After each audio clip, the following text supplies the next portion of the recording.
Muito bom dia para você, meu irmão, minha irmã. Nosso evangelho de hoje está no livro de São João, capítulo 15, dos versículos 18 ao 21.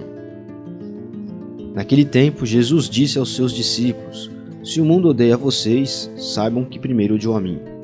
Se fossem do mundo, o mundo gostaria daquilo que lhe pertence.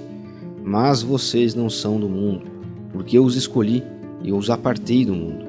E por isso o mundo os odeia. Lembrem-se daquilo que eu disse: o servo não é maior que o seu senhor. E se perseguiram a mim, também perseguirão a vocês. Se guardaram a minha palavra, também guardarão a sua.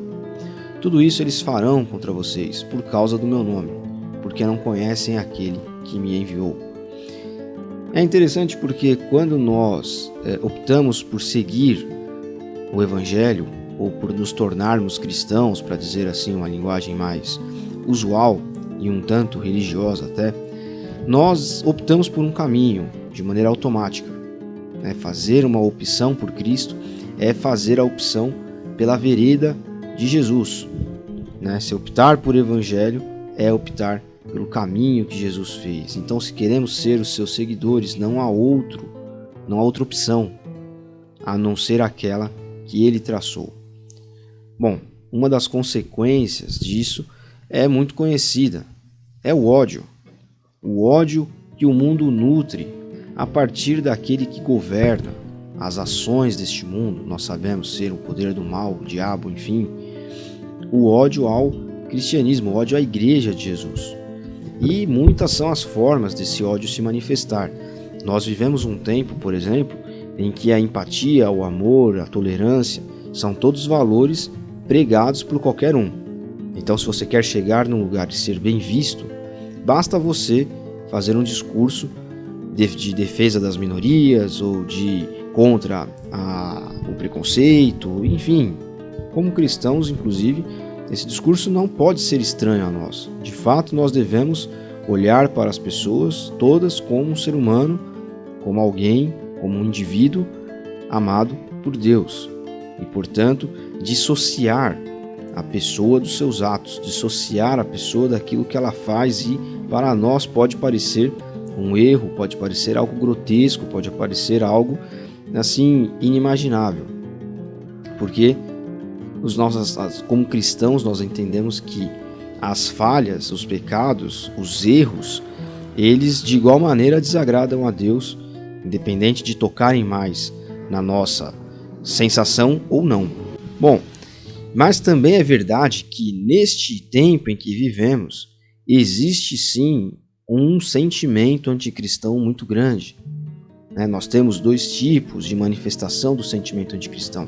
Nós temos aquilo que é mais ativo, que nós não vivemos muito no Brasil, graças a Deus, mas que nós vemos em países do Oriente Médio, aquelas teocracias islâmicas, aquelas ditaduras tocadas por líderes religiosos, uma vez que o islamismo é uma religião civil também, direcionam ali o país e atacam os cristãos, não só no Oriente Médio, mas em muitos lugares da África, onde até há uma liberdade, como na Nigéria, por exemplo.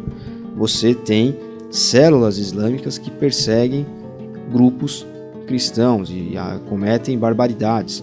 A Índia também é um lugar que acontece muito isso, e outros lugares onde a religião é oriental, não necessariamente o islamismo. Mas aqui no Ocidente, aqui nos países, digamos assim, da Europa para a esquerda, é isso que queremos dizer quando falamos Ocidente, Europa, as Américas e alguns outros como a Austrália, existe uma ideologia sendo pregada, sendo colocada, que coloca o cristão automaticamente como um ser que manifesta ódio, muitas vezes pela sua crença, por sua forma de pensar, pela pregação da vida moral que o cristão geralmente faz.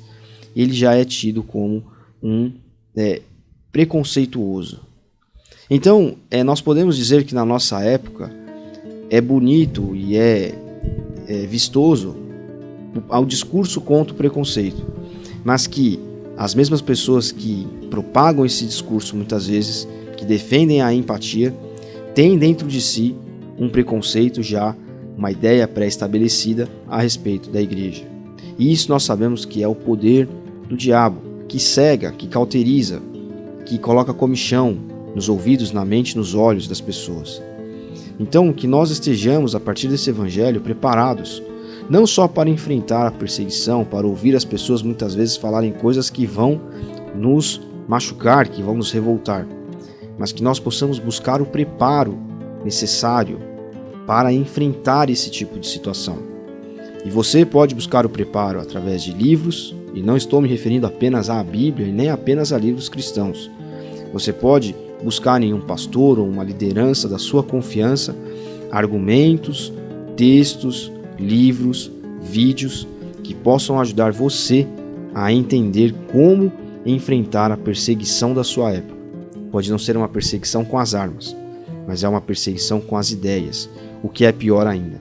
Como na época do nazismo, por exemplo, existiam muitas pessoas que não se manifestavam nazistas, mas eram nazistas por dentro. Hoje existem milhares de pessoas, talvez milhões, que não sejam abertamente contra a igreja, contra o cristianismo, mas dentro de si nutrem um sentimento de ódio, de raiva, de uma ideia preconcebida já a respeito dos cristãos e da igreja.